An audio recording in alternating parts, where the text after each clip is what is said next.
Merci de me prêter aussi votre attention. C'est un peu dangereux de demander à un dessinateur de venir s'exprimer en public. La plupart du temps, on dessine parce qu'on a un peu du mal à parler. C'était mon cas, j'étais un enfant extrêmement timide, qui parlait très peu et que certains même on pensait que j'étais autiste. J'ai grandi, je suis toujours aussi timide, je parle toujours très peu. Aujourd'hui, les gens pensent plutôt que je suis méchant. C'est pas grave, comme ça c'est pratique, les gens n'osent pas trop m'emprunter l'argent. Et j'ai donc organisé ma vie autour de ce tempérament. D'abord, j'ai épousé une femme qui parle beaucoup, comme ça compense. Et puis, je me suis mis à une forme d'expression alternative qui me permet de combler le manque de parole. Je me suis mis au dessin et je suis devenu progressivement, après avoir été un muet amateur, je suis devenu un muet professionnel en devenant dessinateur de presse. Et ce que je peux partager avec vous ce soir, c'est cette manière dont, effectivement, le dessin peut être une sorte de béquille communicationnelle qui permet de dire des choses que la parole, parfois, a du mal à exprimer pour différentes raisons. Une première raison à laquelle je peux penser, qui explique que certaines choses sont quasiment indicibles, c'est l'effroi. En général, quand vous êtes choqué par une situation et qu'on vous demande de donner votre sentiment, vous dites « les mots me manquent, les mots sont faibles », alors le dessin peut effectivement venir à la rescousse. Une chose totalement effroyable, c'est la mort des enfants. Il y a quelques années, il y avait une poupée qui était fabriquée en Chine, qui s'appelait Polly Pocket, qui était fabriquée avec un défaut. Il y avait quelques pièces, je crois que c'était les yeux ou je ne sais plus quel élément, qui se détachaient et les enfants, en jouant, avalaient ces pièces et commençaient à étouffer. Alors le dessinateur, il essaie de mettre un peu de pudeur dans cette situation et d'exprimer ce qui s'est passé avec très peu de mots. Je dessine la poupée telle qu'elle est dans l'imagerie commerciale sur son emballage et puis comme on l'a retirée du marché, je la fais s'estomper progressivement et à force de la voir disparaître, on croit deviner une autre forme qui relève du pictogramme que l'on voit sur les bouteilles de poison. Et là, on s'aperçoit effectivement que ça évoque plutôt la mort. Autre situation extrêmement compliquée à exprimer, ce sont les attentats, qui donnent un sentiment évidemment d'extrême injustice. Ce dessin, par exemple, qui a été fait le jour d'un attentat à Ouagadougou et qui a été mis sur les réseaux sociaux, a fait l'objet de plusieurs commentaires. Et le tout premier commentaire qui a été fait sur Facebook, je crois, c'était « Ce dessin dit plus que 1000 mots ». Donc c'est ce qu'on essaie de partager ensemble ce soir. Il y a des moments où on est étranglé par l'émotion et il faut essayer d'utiliser d'autres formes d'expression.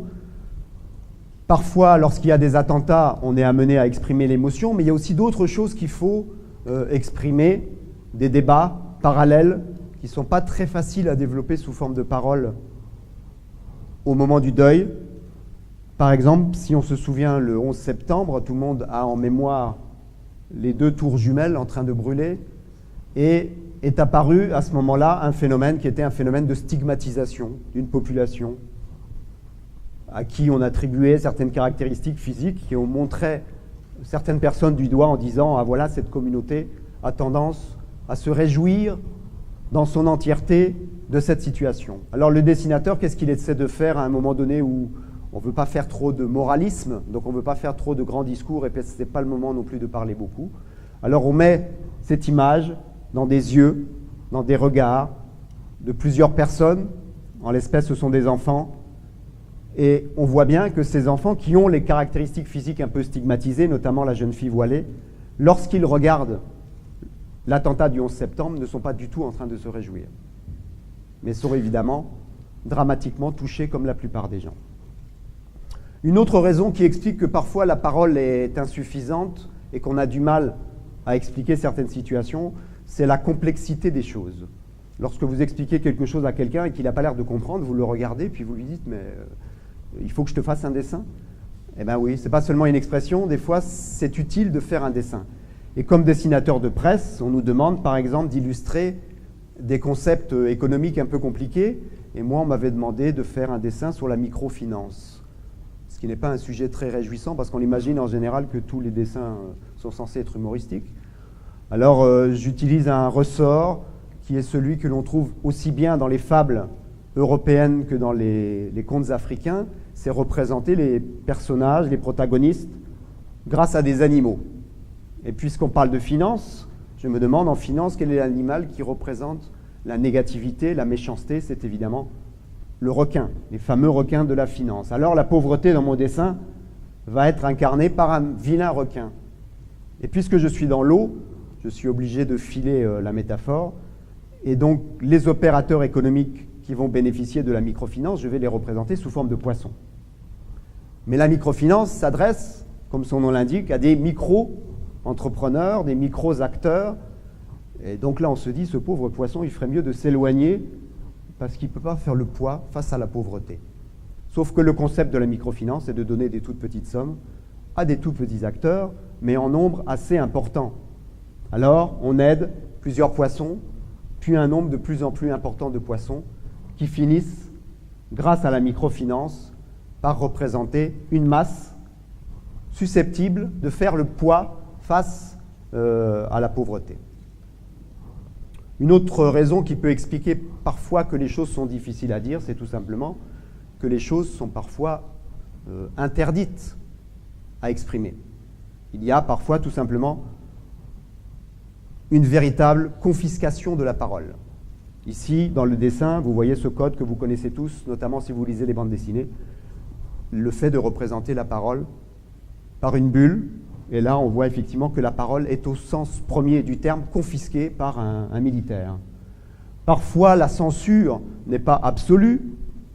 Il y a une certaine forme de liberté d'expression, mais il y a certaines choses qui sont un peu difficiles à dire, au risque soit d'être accusé de procès d'intention, soit parfois même de subir un procès, par exemple, pour offense au chef de l'État.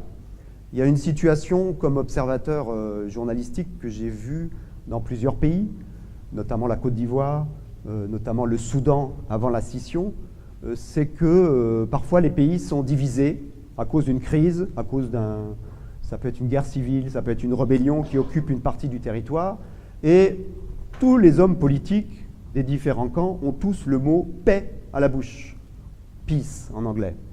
Et donc ce dessin, je peux par exemple l'appliquer au cas de la République démocratique du Congo, à l'époque du rebelle Laurent Nkunda, et on voit ces deux personnages qui se donnent bonne conscience en parlant de paix, alors qu'on sait qu'en réalité, dans leur comportement, ils ne font qu'alimenter la guerre. Alors moi, je regarde ces deux messieurs qui parlent de paix, qui parlent beaucoup de paix, de plus en plus de paix, et à force de parler de paix, moi, je crois deviner un autre mot, aussi en anglais, qui se dessine, et derrière les discours de paix se cache en fait un comportement de guerre. Waouh! Et là, vous voyez que le dessin, il a bien sûr comme première vocation à être un contenant de mots, mais il peut devenir aussi une forme à laquelle on va faire dire peut-être autre chose. Et dans des domaines très différents. Ça, c'est un dessin sur le racisme, à un moment, il n'y a pas très longtemps, où en France, certaines personnes voulaient nuancer la gravité de certaines insultes racistes, comme bamboula ou banania. Et ce dessin montre qu'à la fois, la bulle est un contenant de mots racistes et en même temps une forme où on voit se dessiner un monstre avec des dents très agressif. Le message étant donc que la parole raciste est pratiquement aussi grave, aussi violente que l'agression physique. D'autres cas aussi peuvent utiliser cette même technique. Nous avons ici deux personnages qui représentent une négociation sociale. On a un ouvrier et un patron qui officiellement sont là pour être constructifs, mais il suffit de représenter leur bulle sous une forme particulière pour comprendre qu'ils sont plutôt dans une logique de combat de boxe. Une autre raison pour laquelle certaines choses sont difficiles à dire, c'est qu'il y a parfois tout simplement des blocages au niveau du langage. Pour des questions d'alphabétisation insuffisantes, lorsqu'on travaille sur des supports écrits, ou tout simplement parce que les langues qui se confrontent ne sont pas les mêmes et tous les acteurs qui cherchent à communiquer ne parlent pas la même langue. C'est une chose intéressante de considérer alors que le dessin est pratiquement une langue universelle. Et ça, les personnes qui s'occupent de la communication ou de la sensibilisation l'ont bien compris. Voici par exemple une image qui sensibilise au bon usage de l'eau, à la bonne pratique en matière d'hygiène. Ce n'est pas un dessin que j'ai fait, ce n'est pas un dessin de presse, mais c'est un dessin que j'ai photographié dans un camp de réfugiés du Darfour, où se croisaient beaucoup de langues différentes. Si on regarde simplement les langues internationales, il y avait les Darfouris qui parlaient plutôt l'arabe, il y avait les Tchadiens qui s'occupaient d'eux qui parlaient plutôt français, les ONG parlaient anglais, allemand, et puis il y avait toutes les langues locales que l'on peut imaginer. Et donc sur un support écrit, placardé au mur par exemple, il était tout à fait utile de faire un dessin sans aucune parole pour qu'il puisse être compris par tout le monde.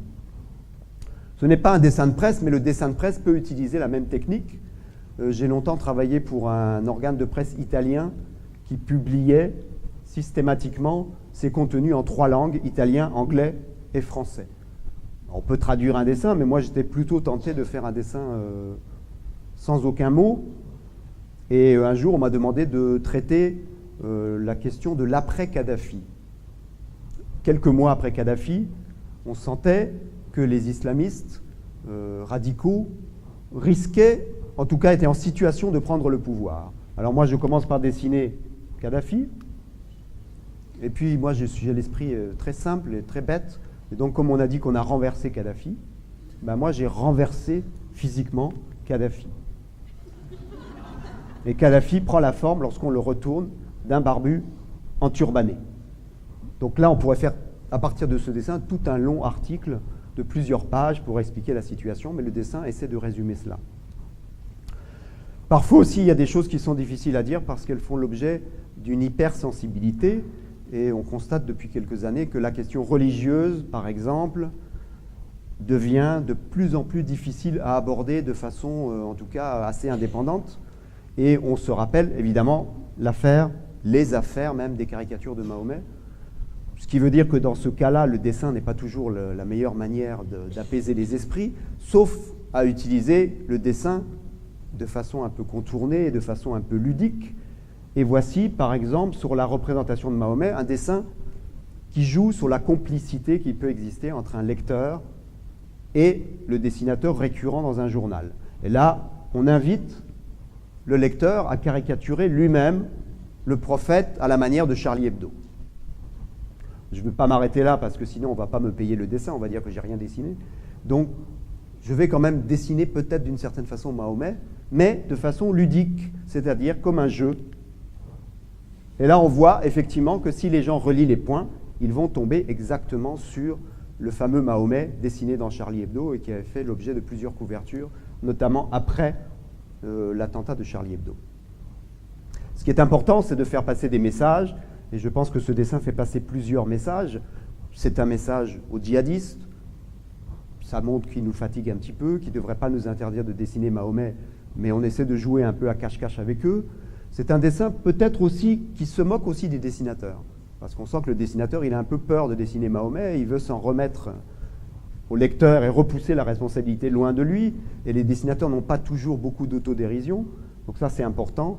Et puis je pense que le message le plus important, c'est de dire à chaque individu qui lit le journal dans lequel est parue cette caricature que, à la question « ai-je le droit de dessiner Mahomet ?», chacun a le droit d'avoir une réponse différente. Le dessinateur n'est pas là pour imposer une vérité absolue, donc à chacun de décider s'il va rejoindre les points pour représenter Mahomet. Toutes les religions, évidemment, peuvent faire l'objet de dessins. Là, on a un dessin qui représente plutôt une religion chrétienne.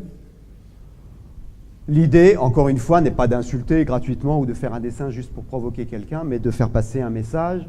Et le message qui passait lorsque ce dessin est paru, c'était que certains groupes d'obédience chrétienne utilisent plutôt le nom de Jésus pour faire du business. Je vous laisse imaginer de quel genre de groupe on peut parler. Et donc on a la confrontation entre une image qui est de l'ordre de l'iconographie religieuse avec les mains transpercées, avec l'auréole de Jésus, et puis en même temps une imagerie qui relève du marketing, qui relève du graphisme, qui fait penser à une certaine marque de soda. Et puis évidemment, ce qui est difficile à dire aussi, c'est peut-être ce qui parfois heurte la pudeur. On a parlé de timidité au début, on peut parler aussi de la pudeur, et donc le dessin peut parfois aussi expliquer certaines situations d'ordre sentimental, les relations entre les gens. Voilà un dessin qui, au premier regard, est extrêmement positif. On voit un homme qui offre un bouquet à une femme, la situation est parfaite, sauf que on a vu qu'il y a des codifications dans le dessin, et il y a une chose très importante dans les dessins, c'est le cadrage. Si on élargit le cadrage, on commence à distinguer quelque chose de bizarre à l'arrière de la femme. Il semble manquer quelque chose au niveau de son pagne. Et d'ailleurs, on remarque que ce qui est à l'intérieur du bouquet ressemble étrangement à ce pagne-là. Et on comprend le fond de l'affaire en découvrant ce qui se cache derrière le dos de l'homme, qui manifestement n'était pas si amoureux au point d'acheter des fleurs. Il a préféré découper le pagne pour séduire la femme à moindre frais.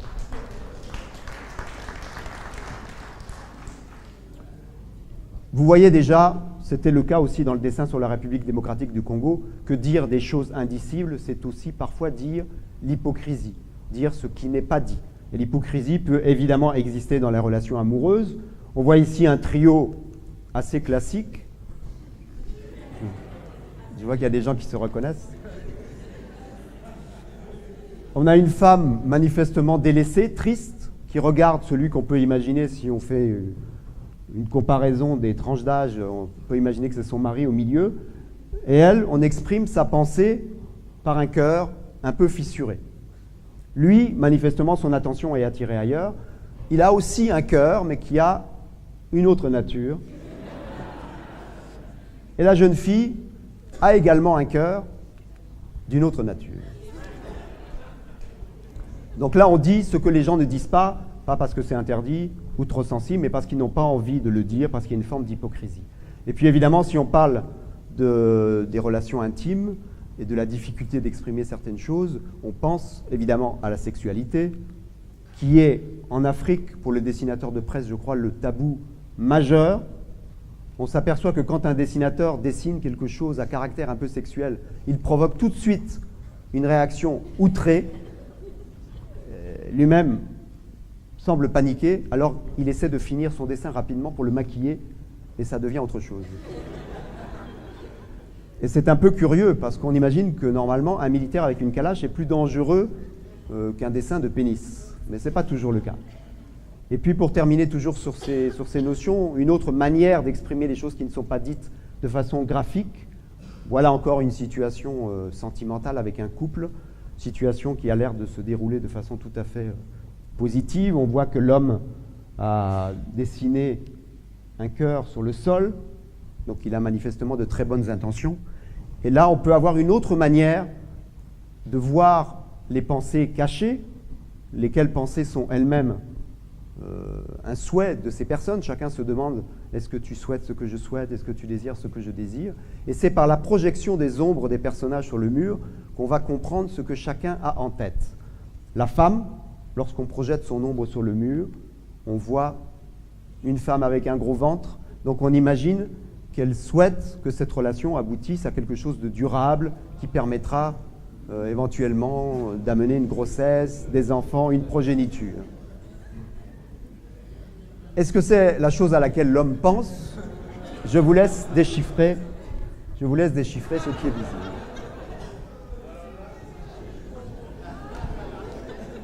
Voilà comment le dessin peut arriver à dire certaines choses qui sont interdites, à dire des choses qu'on a du mal à dire parce qu'on a trop d'émotions. Et voilà comment le dessin finalement transforme un enfant très timide en conférencier un peu bavard. Merci beaucoup. Bravo.